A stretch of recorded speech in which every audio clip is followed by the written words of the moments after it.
Buenos días. Entre que esperamos a que se desvele todo el pastel de los planes de reequilibrio que han pensado las comunidades autónomas para pasar el primer examen que les hará el Consejo de Política Fiscal y Financiera, que por cierto recordemos que les otorgará un aprobado o un suspenso en función de las medidas propuestas para alcanzar ese 1,5% de déficit, ya hemos conocido algunos detalles para ir abriendo boca, especialmente en materia sanitaria.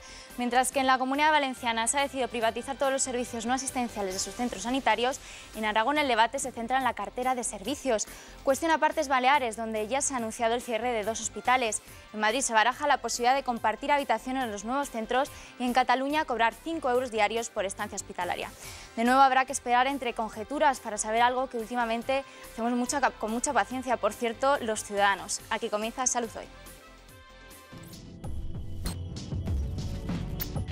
El modelo español de trasplante consolida 2 décadas de liderazgo. Hablamos con el doctor Mate Sanz, director de la Organización Nacional de Trasplantes. Pilar Farjas, secretaria general de Sanidad, habla sobre los recortes. El Gobierno seguirá apostando por la sanidad universal y gratuita. Entre el 5 y el 10% de la población española padece asma. 7 de cada 10 casos tienen origen alérgico. La Comunidad Valenciana ya ha desvelado algunas de las medidas inmediatas de ahorro, la de extender su modelo Alcira a otros ámbitos, lo que supondrá 443 millones de euros. Y es que la comunidad es pionera en muchos aspectos, también en el ámbito farmacéutico. El papel de las oficinas de farmacia es esencial en el trato al paciente crónico y no crónico. Así se puso de manifiesto en la jornada Fortalezas y debilidades de la farmacia valenciana ante las enfermedades crónicas y los nuevos retos del Sistema Nacional de Salud. La jornada, organizada por el Global y el Colegio Oficial de Farmacéuticos de Valencia y patrocinada por la compañía farmacéutica Lilly, abordó la importancia de este ámbito, ya que es en muchos casos la puerta de entrada al sistema sanitario y casi siempre la última. Así se incidió en la atención a los enfermos crónicos, aquellos que están en sus casas y no en los hospitales, y para los que es fundamental que se mantenga el modelo actual de oficina de farmacia. Sí que hemos de mantener una serie de principios básicos fundamentales en toda la farmacia española. Y son la propiedad, la titularidad, la planificación y la concertación única. La planificación y la concertación única es lo que hace iguales a todos los ciudadanos. Que cuando pasen estos meses mantengamos el modelo. Sin embargo, los impagos que sufren las farmacias en muchas autonomías, y la Comunidad Valenciana no es una excepción, protagonizaron en parte la jornada, y es que poder cobrar las facturas es clave para abordar su integración en el Sistema Nacional de Salud.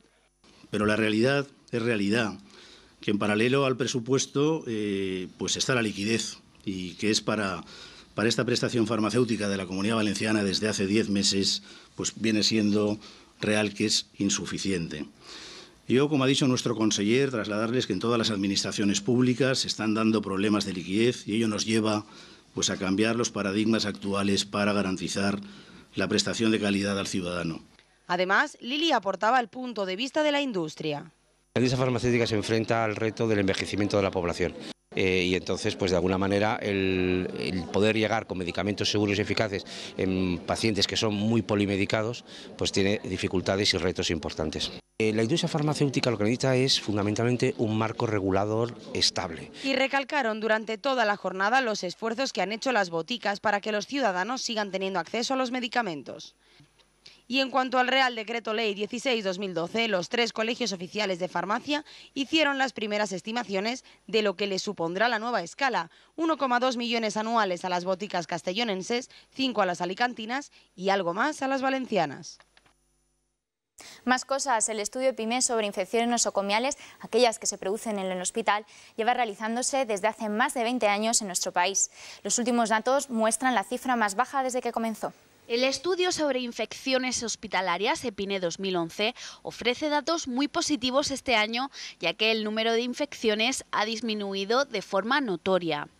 Este año, además, los profesionales sanitarios nos podemos felicitar por los datos obtenidos. Como bien decía la presidenta de la sociedad, el porcentaje de infección asociada a la atención hospitalaria arroja en el estudio del 2011 una reducción de un 0,5 puntos, con una prevalencia de 6,3%, y es el más bajo de la serie desde 1990. Esa pequeña disminución de las infecciones en nuestros hospitales ha supuesto una reducción, o puede haber supuesto casi con toda seguridad, una reducción de unas 24.000 infecciones hospitalarias, que ha podido evitar la muerte de entre 250 y 400 y pico personas, y un ahorro en estos tiempos en donde se plantean el problema de los recortes. Estos sí que serían recortes en que todos los profesionales sanitarios tendríamos que concentrarnos,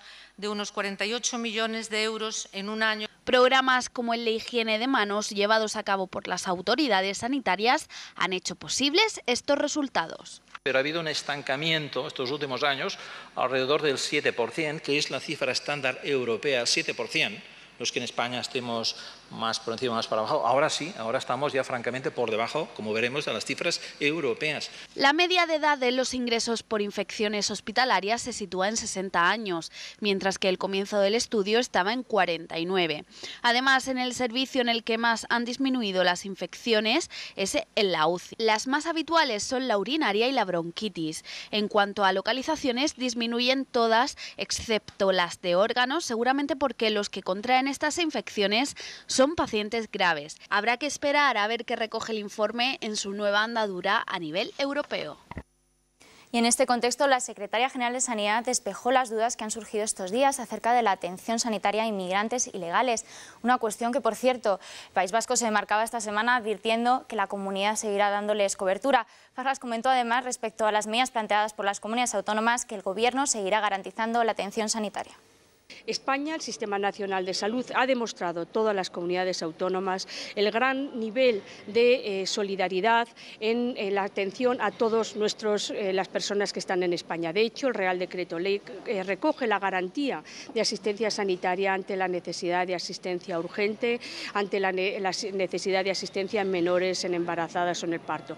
En los 3 meses largos de trabajo conjunto entre el Estado, el Ministerio de Sanidad, Servicios Sociales e Igualdad, con las comunidades autónomas, muchas han sido las propuestas que los distintos servicios de salud han trasladado. Las medidas están recogidas en el plan de reformas del Gobierno de España, está trasladada ya a la Unión Europea y están plasmadas en el Real Decreto Ley, donde queda clara la apuesta decidida, el compromiso por una asistencia sanitaria gratuita, universal y de calidad para todos los españoles. Cambiamos de tercio hacia una noticia que no es tan buena, y es que la prevalencia del virus del papiloma humano en nuestro país es mucho mayor de lo que se creía en mujeres de 18 a 25 años, según se deduce de los datos del primer estudio epidemiológico realizado por el Instituto Catalán de Oncología. Así, casi el 29% de este grupo de mujeres están infectadas, el doble de lo que se pensaba. Además, el 84% de todos los genotipos de virus detectados eran de alto riesgo y, por tanto, capaces de producir un cáncer de cuello de útero. En este sentido, los expertos avalan la efectividad de la vacunación, que plantean debería realizarse también en esa franja de edad, algo que el Sistema Público de Salud no contempla en la actualidad.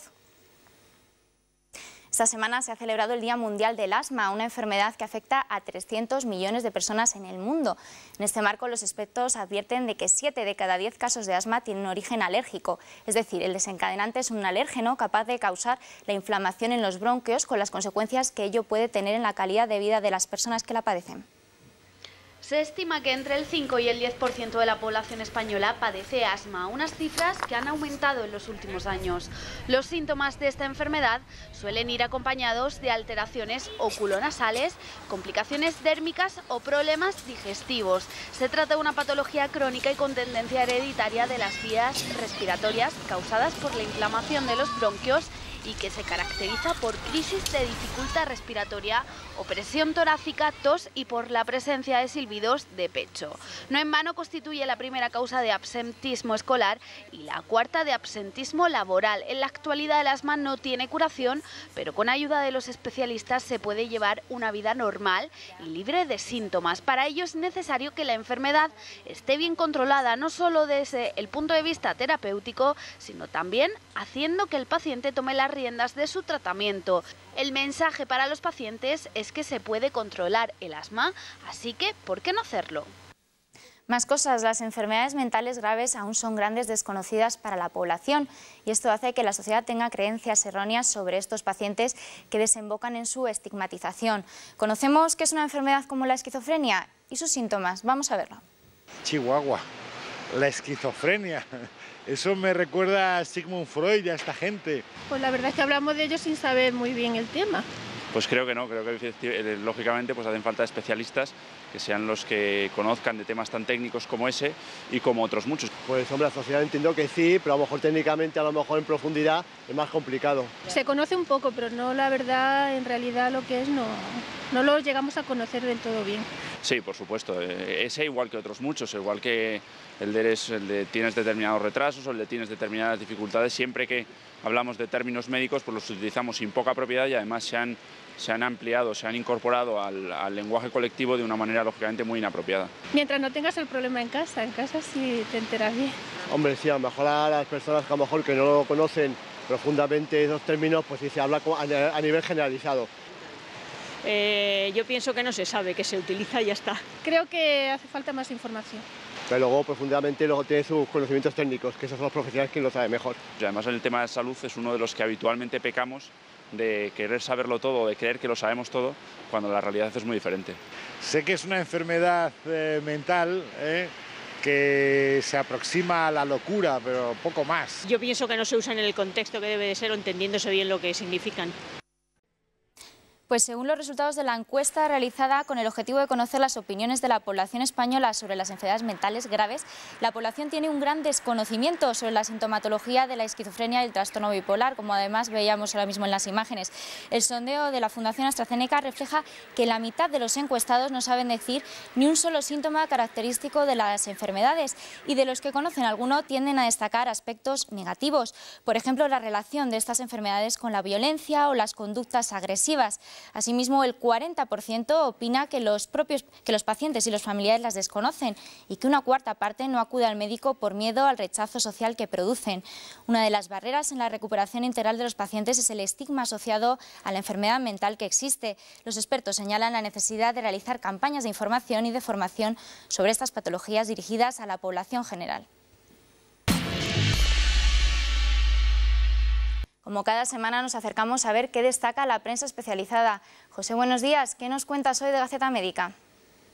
Buenos días. Gaceta Médica lleva esta semana a su portada algunas de las medidas que contemplarán los planes que deberán poner en marcha las comunidades autónomas para equilibrar sus cuentas y cumplir así con el objetivo de déficit del 1,5% para este año. El Plan Nacional de Reformas que el Gobierno ha presentado ante la Unión Europea contempla una de estas medidas, la reducción de la cartera de servicios prestados. Asimismo, este documento del Ejecutivo de Mariano Rajoy hace referencia a otras medidas puestas en marcha ya por las comunidades autónomas, como la paralización de la carrera profesional, la reducción de las sustituciones, la reorganización de la atención continuada o el cierre parcial de hospitales.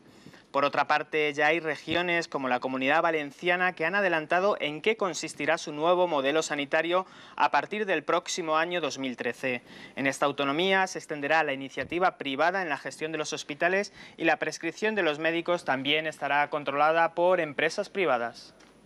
Vamos ahora a ver qué nos cuenta el periódico de la Comunidad del Medicamento. Carmen, buenos días. ¿El Global sigue haciéndose eco de los ajustes de las autonomías? Buenos días, Lucía. Esta semana en el Global seguimos analizando los efectos del último Real Decreto Ley y los planes de ajuste del Gobierno.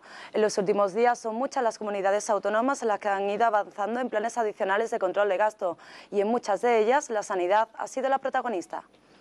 De este modo, la Comunidad Valenciana extenderá el llamado modelo Alcira a toda su red asistencial y ampliará la colaboración con el ámbito privado a otras muchas áreas de gestión, entre otras la de prestación farmacéutica con la elaboración, seguimiento y análisis de protocolos y guías de prescripción.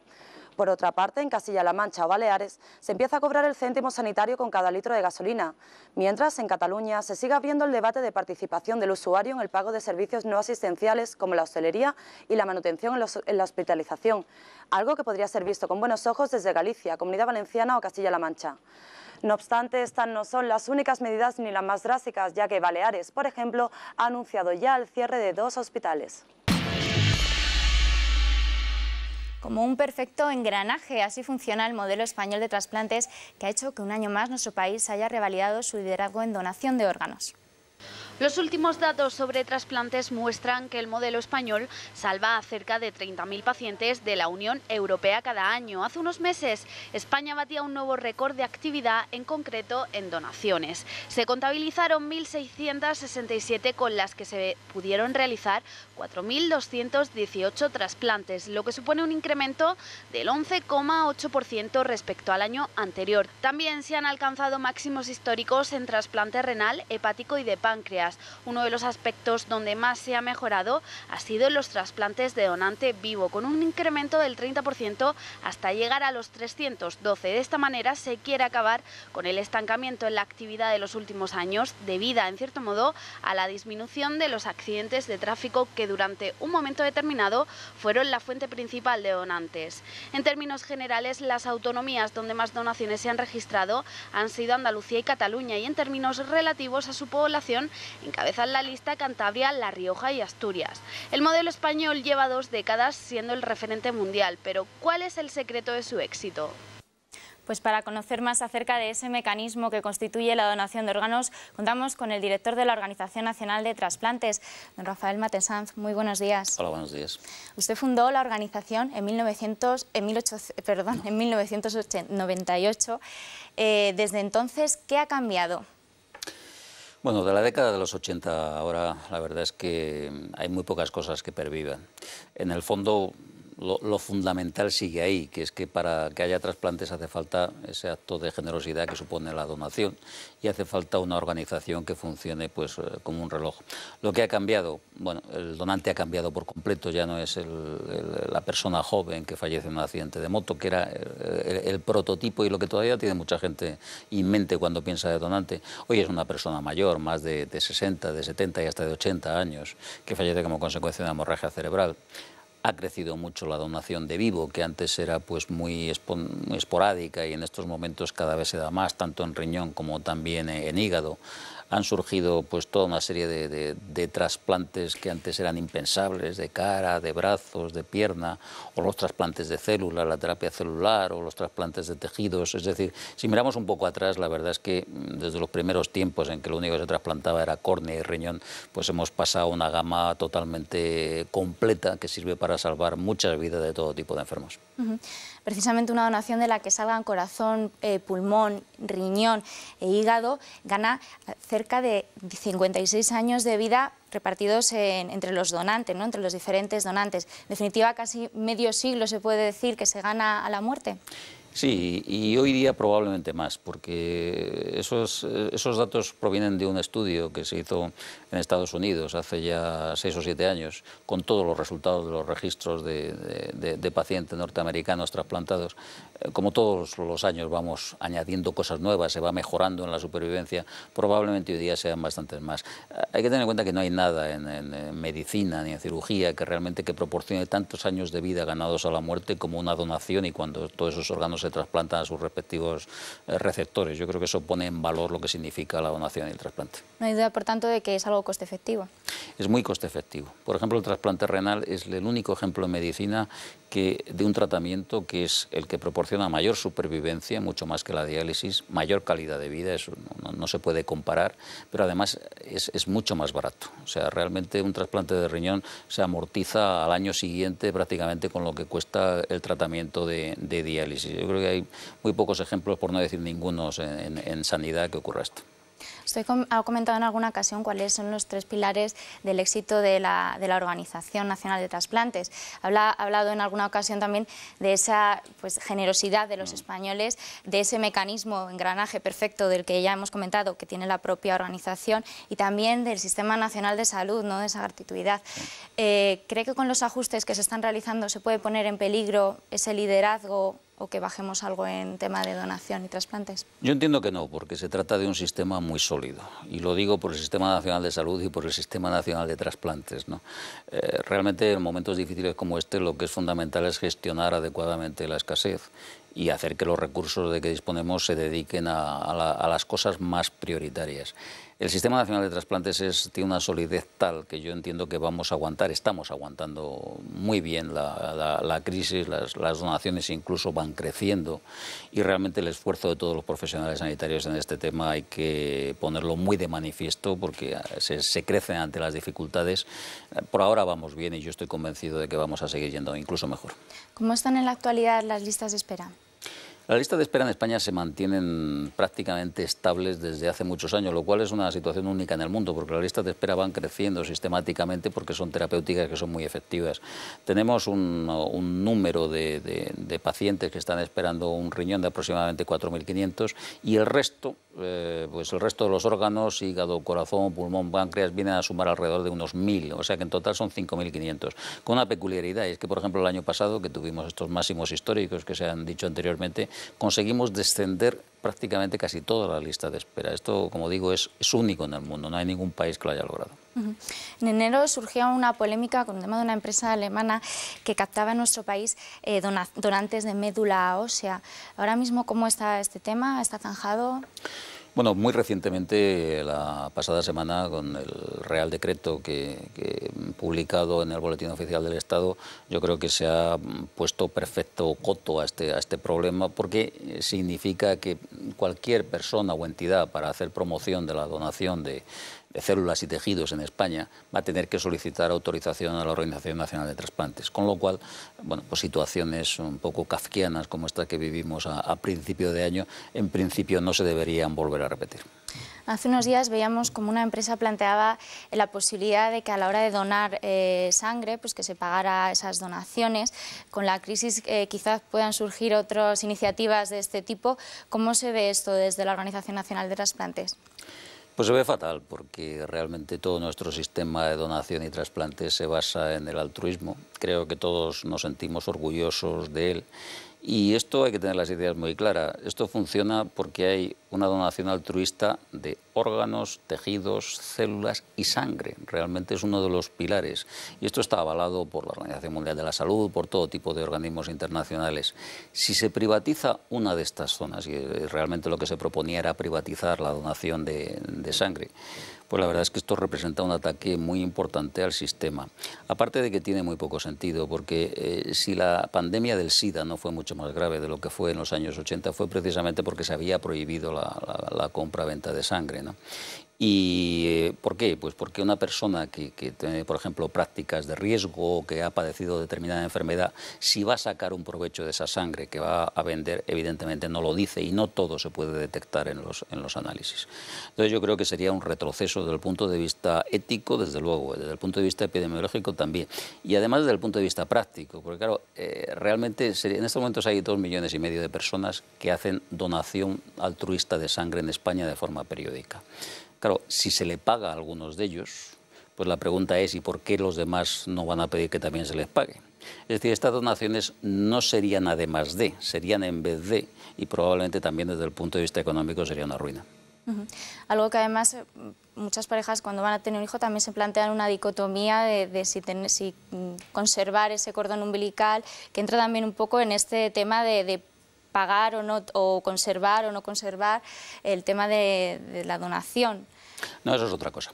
Eso es otra cosa, porque en realidad lo único que tiene valor es donar ese cordón a los bancos públicos, los bancos halogénicos de cordón umbilical. España es el segundo país del mundo en unidades de cordón almacenado, solamente por detrás de Estados Unidos y muy por encima de otros países con mayor potencial económico que nosotros.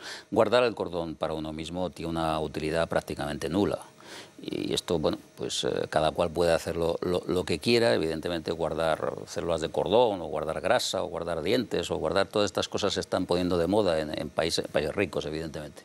Pero la gente tiene que tener muy claro que esto, la utilidad de guardar el cordón para uno mismo, tiene una utilidad muy pequeña, por no decir nula, por una razón fundamental, y es que si uno de estos niños que ha guardado su cordón durante la infancia tiene una de las enfermedades para las que se utiliza ese cordón, que son las leucemias o enfermedades congénitas, anemias, bueno, pues es que las células que ha guardado también tienen esa enfermedad. O sea que este niño tendría que buscar un cordón de otro niño que lo hubiera guardado en un banco público para acceder a él. La cosa está muy clara, toda esta moda empezó pues hace ya casi 10 años, y bueno, pues ¿dónde están los niños que se han trasplantado con estos cordones? O sea, realmente todos estos cordones se han guardado, nadie sabe para qué. Y bueno, pues la gente es muy dueña de hacer lo que quiera, pero tiene que saber que verdaderamente la utilidad de esto es muy pequeña. O sea que, como digo, esto ya no se trata de privatizar. La mayoría de los cordones de España tiene 400 y pico mil nacimientos al año, y nosotros guardamos en la red pública entre 8 y 10.000. Es decir, no hay competencia entre que se done a la red pública o que se guarde, porque la mayoría de los cordones se desechan. Pero, hombre, uno sí tiene que saber cuáles son los pros y los contras de mandarlo a un banco privado.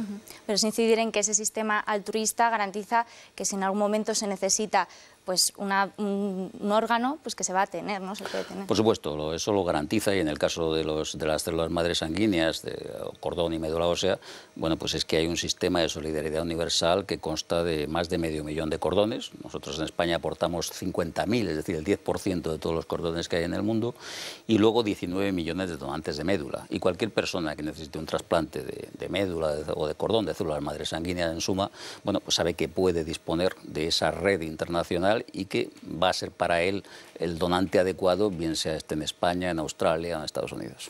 Muy brevemente, porque ya no estamos con tiempo, pero un desafío que tengamos, que haya en la Organización Nacional de Trasplante para los próximos años. Para mí hay un desafío fundamental, y es que todo español que necesite un trasplante lo consiga en el menor tiempo posible y dentro de un sistema sin absoluta discriminación. Luego puede haber muchas cosas, pero ese es el punto fundamental. Doctor Maite Sanz, muchísimas gracias por habernos acompañado hoy. Muchas gracias a usted. Nos despedimos con una buena lección de ejercicio que demuestra que es importante practicarlo a cualquier edad, ya que nos mantiene en forma tanto física como mentalmente. Recuerden que mañana tienen una cita con su bienestar en el programa Estar Bien a las 12 de la mañana, Intereconomía TV. Les esperamos la semana que viene aquí en Salud Hoy. Un grupo de gimnastas del Club Carpe Diem y de la Selección Española de Gimnasia Artística primero hacen una exhibición para nuestros mayores y después son ellos los que practican ejercicio. Hacer ejercicio y llevar una vida saludable es recomendable a cualquier edad, y prueba de ello son iniciativas como esta que fomentan el deporte en personas mayores. Manuel Carballo, del equipo nacional de gimnasia artística, que irá a los próximos Juegos Olímpicos de Londres, nos cuenta su punto de vista. Pues la verdad que sí, es muy recomendable y casi diría yo que esencial. En personas mayores, pues fomentar el deporte, fomentar cualquier actividad física que pueda, pues a nivel tanto físico como mental, proporcionarles pues, más agilidad y pues más calidad de vida. Y vosotros haciendo exhibiciones delante de mucha gente normalmente, ¿cómo es practicar vuestra disciplina delante de un público tan exigente?